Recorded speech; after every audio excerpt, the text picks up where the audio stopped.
Hello, I'm Dennis Kennedy with the highlights on cloud computing from the 2021 ABA Legal Technology Survey.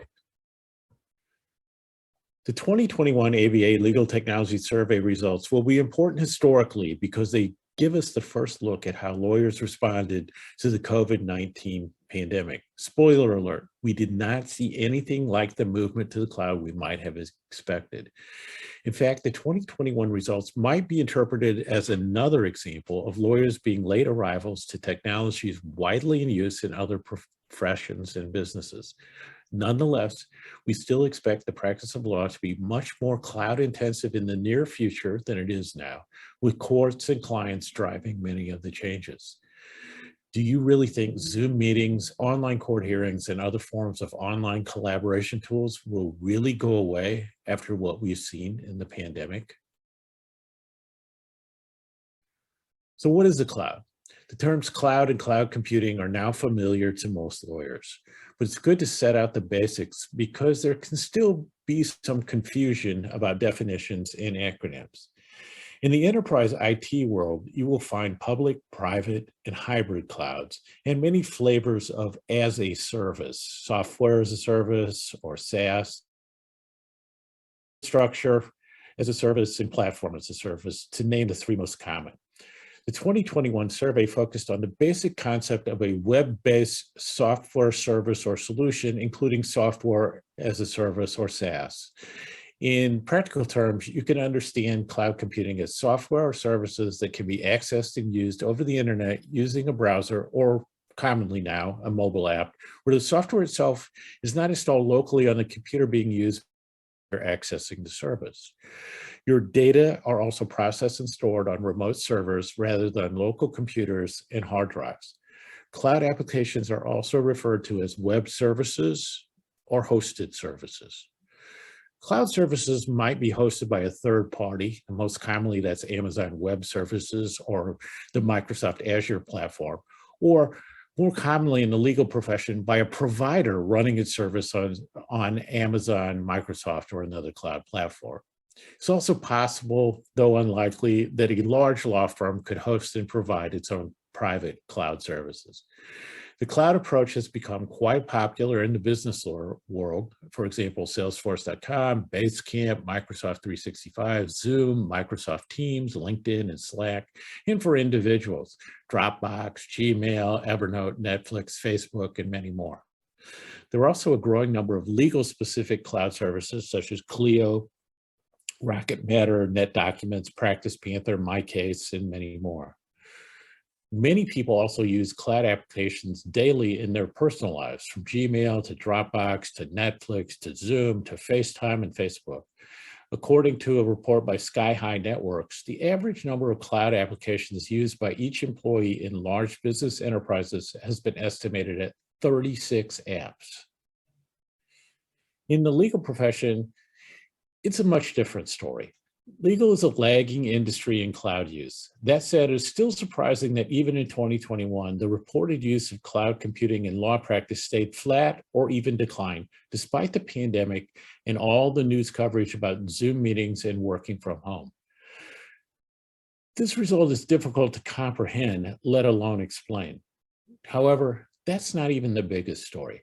In 2021, the poor cybersecurity approaches lawyers are taking to the use of cloud applications actually worsened and continues to be the key takeaway from the survey. It's difficult to reconcile the ethical duty of technology competence with the reported behaviors of lawyers in the 2021 survey. The 2021 survey results again show lawyers still using cloud much less than the rest of the business world, and probably much less than most individuals. The 2021 survey reports that cloud usage increased only by 1%, up to 60% from 59%. Those saying they don't use any cloud services dropped slightly from 28% to 25%, and the don't know category increased slightly to 15%. Small and medium-sized firms report the highest use, roughly 65%, and large firms are just slightly behind in reported use. Reported use by solos is at 52%. The survey highlights a major concern that while lawyers talk the talk about security concerns in cloud computing, to a shocking degree, they do not walk the walk. The poor results in the cybersecurity category should be a major concern for the legal profession.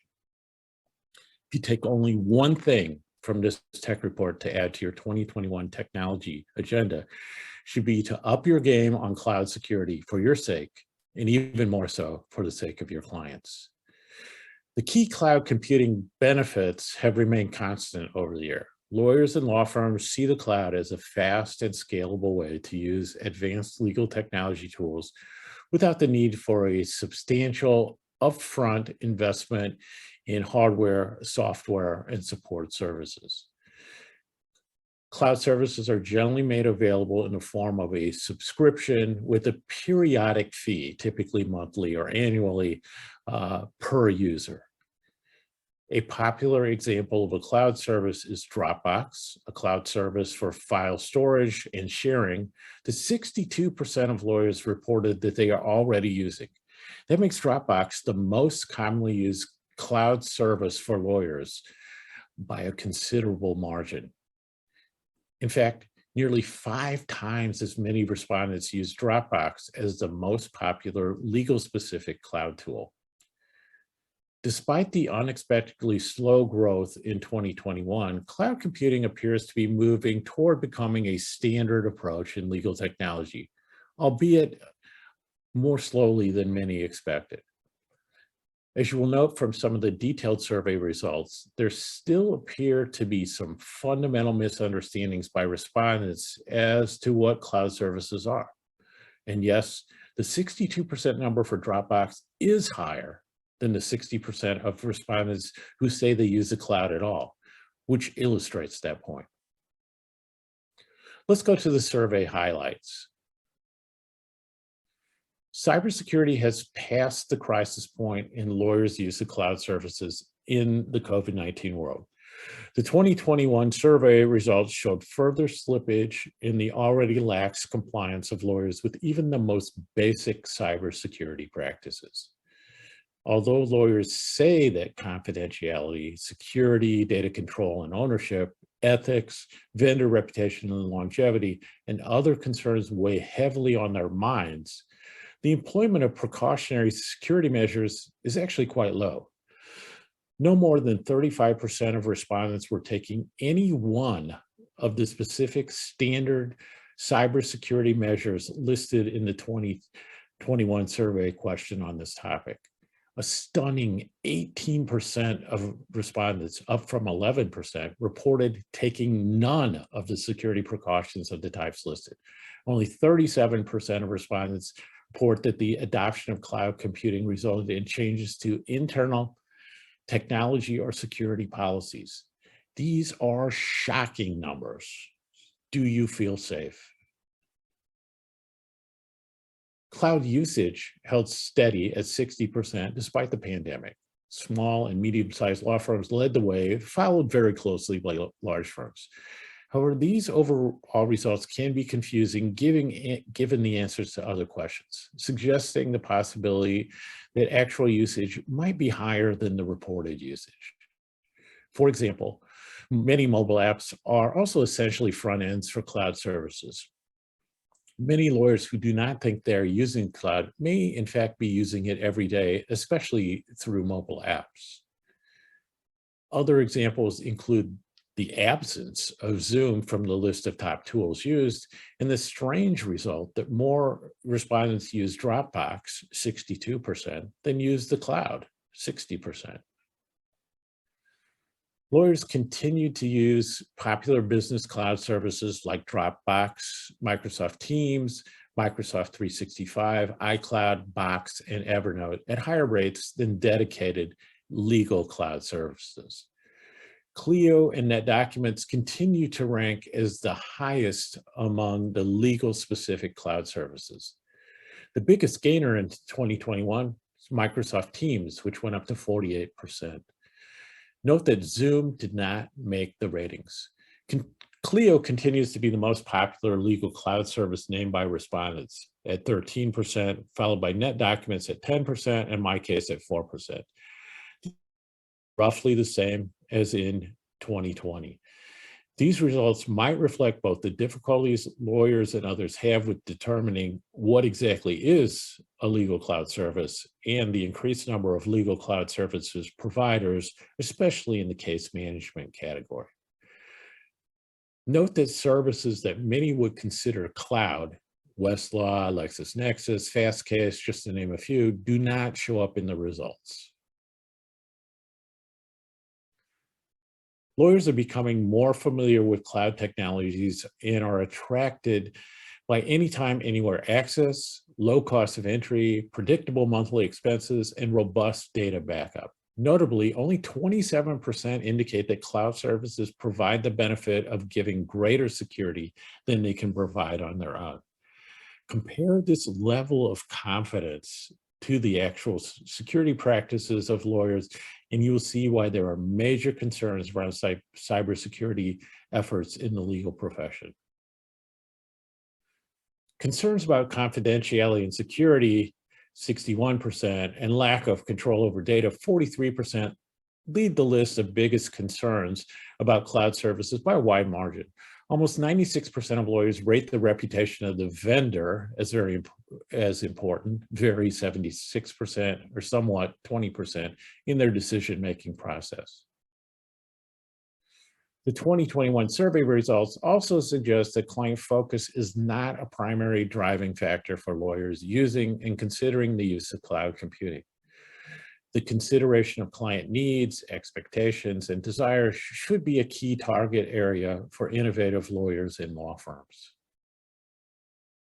Only 10% of respondents indicated they expected to replace an existing software tool with a cloud tool in 2021. 39% have no plan to do so, and 51% don't know.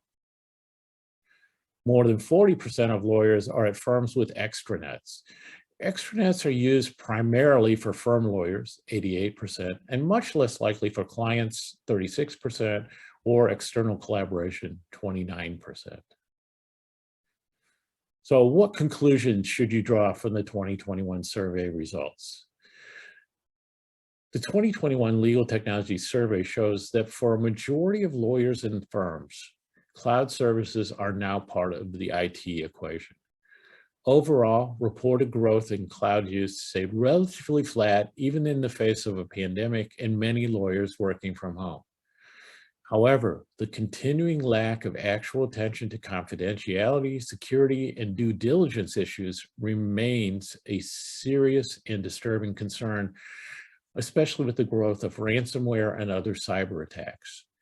The results on security procedures will continue to fuel client concerns about their outside law firms making adequate efforts on cybersecurity, and the numbers indicate that clients should be worried.